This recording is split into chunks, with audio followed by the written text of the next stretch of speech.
And as you rightly said, nature plays a huge part because Mitwelt is the other people, they're a mirror. But let's never forget, as you said so correctly, the Schelling idea that one of the greater mirrors is nature itself. Because Mitwelt can so easily be where you go lose the self. Nature can be so often where you find it again. And Emerson and many other people have held to that. Walt Whitman, there's been a whole school of people who deeply, but nobody deeper than Schelling, of course, because he understood what nature was, which is God's extrusion. In the moment where God alienated himself to himself, created that space, the epiphenomena of that process was the natural world. We don't create it. Our power of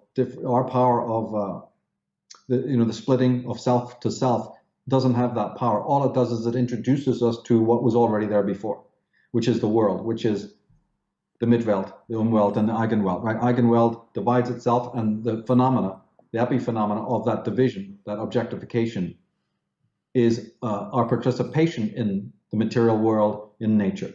But it was the spirit, right? An immensely greater, more powerful split took place that created the natural world. So nature contains much more diligently than we do, by the way, the echoes of spirit.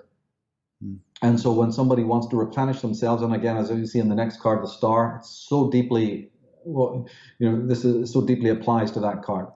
So that when your culture is so toxic, so malignant, when your own Eigenwelt has been so poisoned and so oppressed, it's at a point where you go back to animals and you go back to learn from their knowledge and their greater wisdom. Because in many ways, they're higher beings than us. Now, as we said at the beginning of the program, there's transcendent qualities that the human being has ontologically that animals don't have.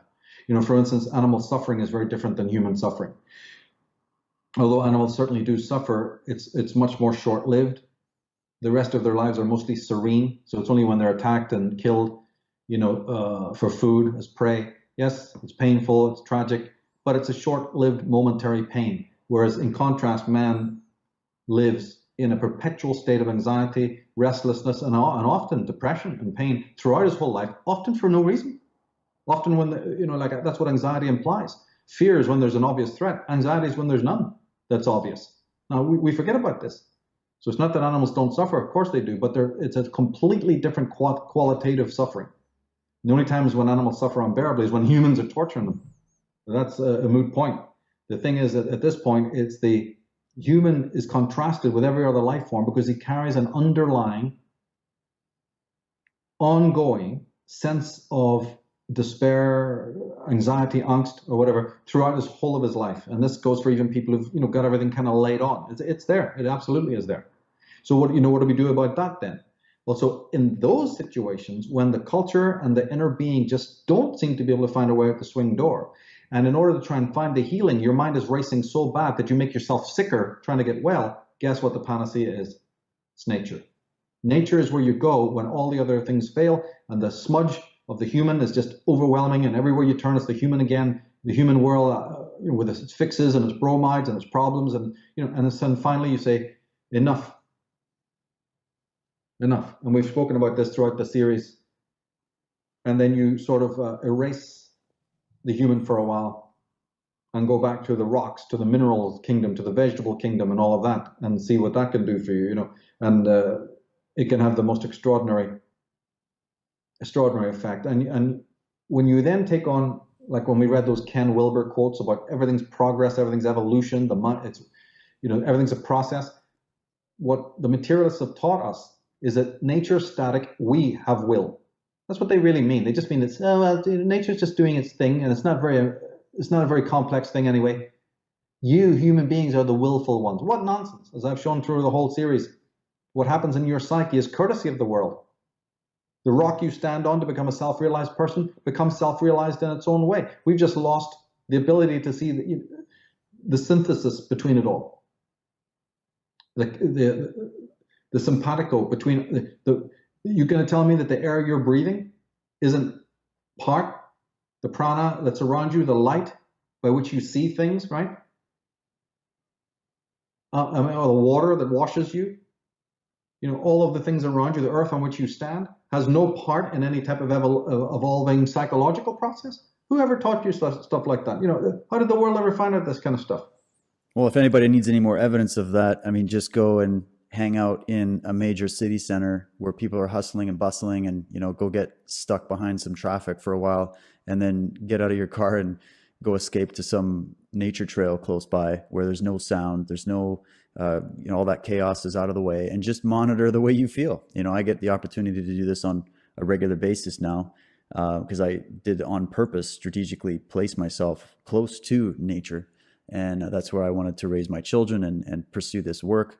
But if you can't do that, because of where you live as easily, try to find those places that you can. Go to those parks, go to those, there's always nature trails or something close to you. And if not, just get in the car, drive out to it, and just see how the stress level drops away from you. If you're near water or near trees or near animals, like you're saying, Michael, it's just amazing how, I don't think people really need to be told this. It's pretty obvious, but just for those that might not be tuned into that, it's probably one of the best therapeutic exercises you can engage in. Yes, and they do need to be told about it, because nature plays a very, very light role in most urban people today. And if it is, it's like some little stupid baseball diamond or some other artificial spot in the middle of the town, surrounded on all sides by the high rises. Nature, and also then I've added another work before. It's not only the what, it's not only the going into nature, the doing, it's the way that one steps into it. It's not going to work for you if you're just going bungee jumping and rock climbing and some other nonsense that's treating nature like a bloody theme park. You've got to step out of your own armoring. Again, you have to. I see people jogging all the time. They got their headset on. They're not even looking at the nature. Yeah. The nature is just something, again, that is an extension of their ego needs or some other low-level need. It has no identity of its own. Well, that's a person who's deeply out of balance, like we've been talking. And then back to the point was that nature is a process of its own. It is not static, as the materialists have told us, an endless set of mechanical coincidences, like we're talking with Matt Presti about, the packets of atomic material bashing into each other like some crazy, absolutely ridiculous skittle game. No, nature is not like that. It is also unfolding. It is also a form of consciousness. It is evolving as we evolve. We've been blinded to this by our materialistic science. But as Alfred North Whitehead and others showed, and Schelling showed, there is an evolution going on.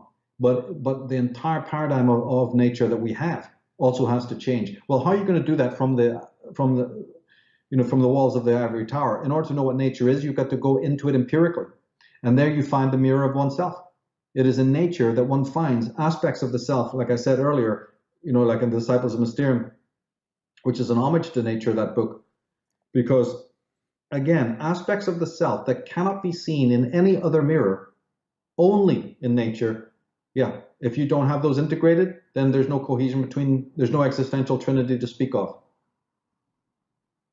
In the same way that if you don't have the levels of sophistication that Hegel is urging us to have in regard, say, other people, then you also won't have it in regards oneself. So the culture then is a means, a way that you test your levels of sophistication to temper the reactionary, violent master-slave type dynamic. Yes, but isn't that all based on ultimately the evolution of one's own inner being? That's what it's all based on. And also, by interacting correctly with the society and with the culture and then with nature, it develops our way of seeing. See, that's what it's all about. It's ways of seeing that are now more perceptive, far more deep.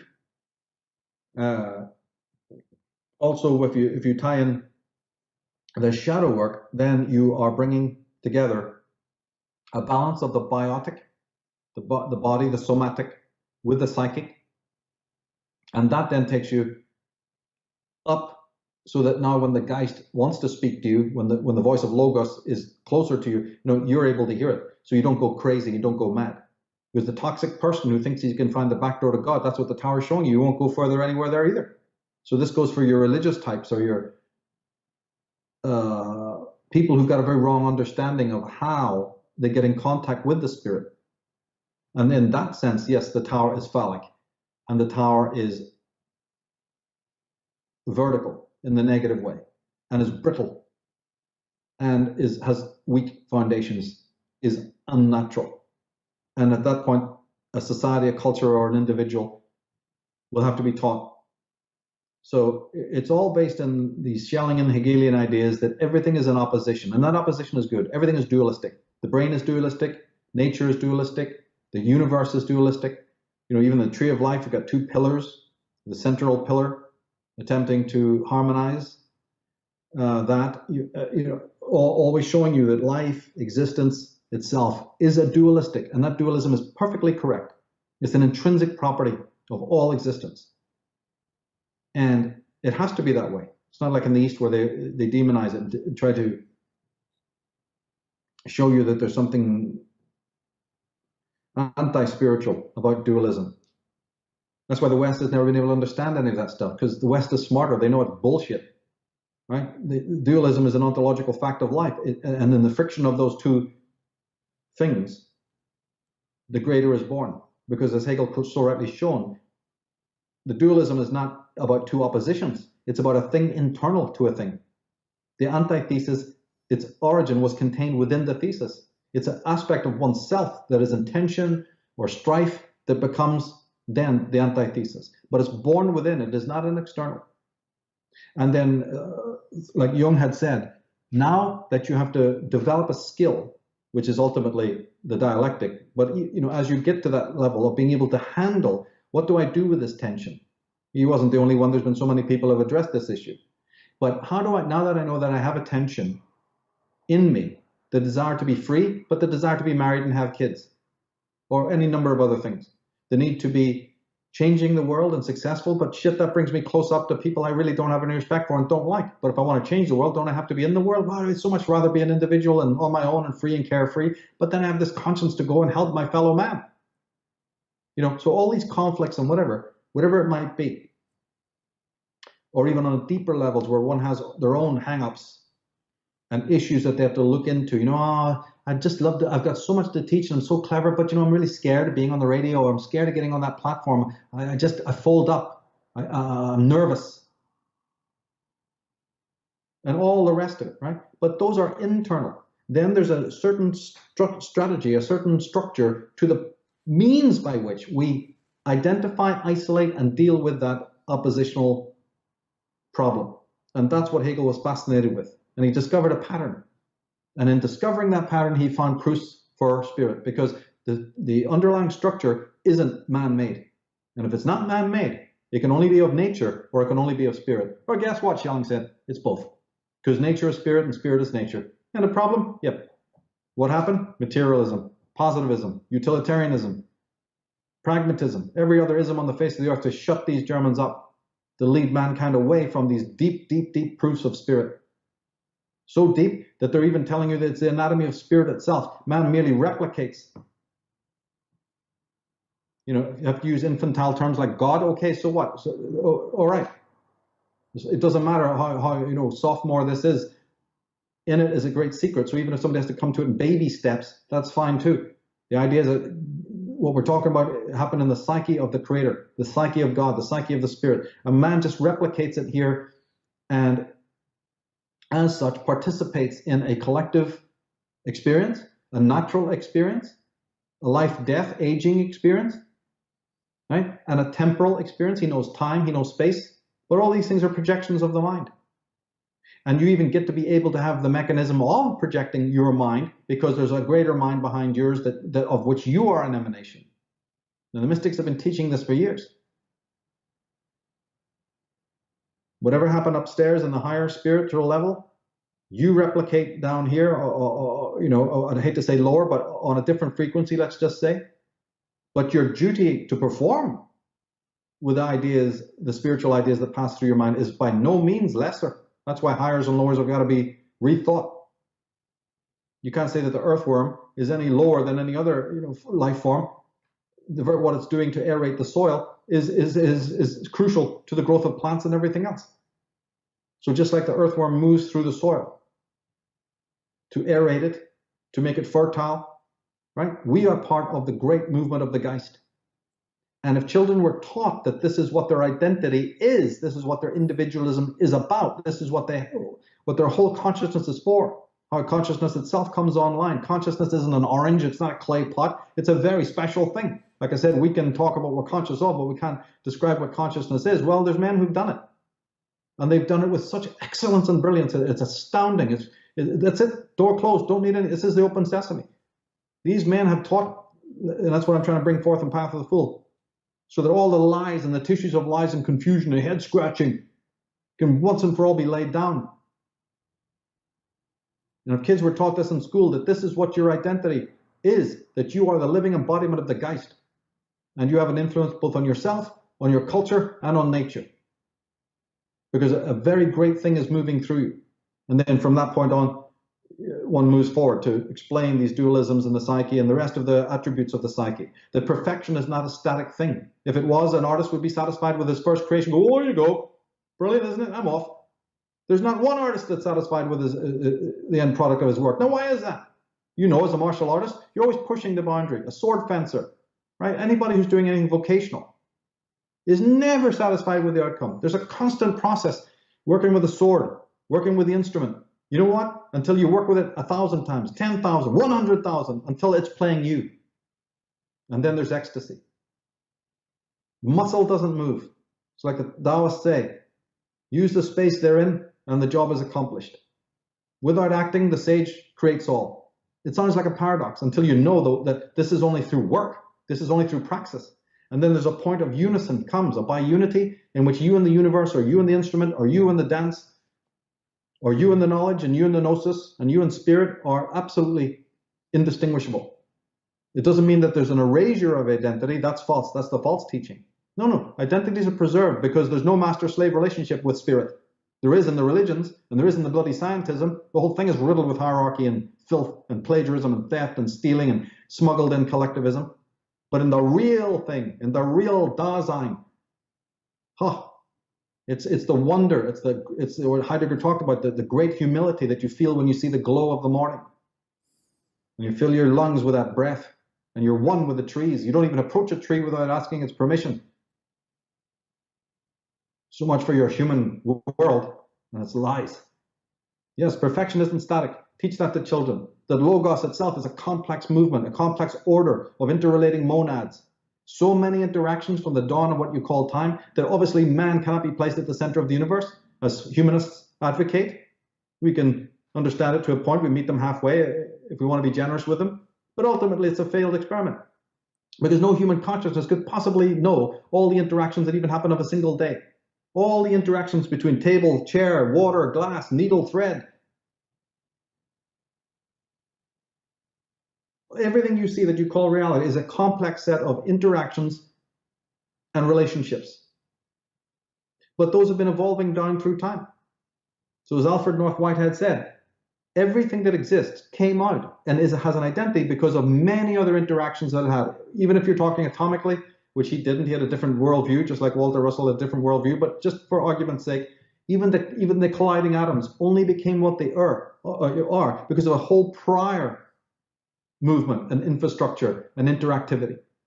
But what I'm trying to talk about is the God eye view, right? We call this program New Ways of Seeing.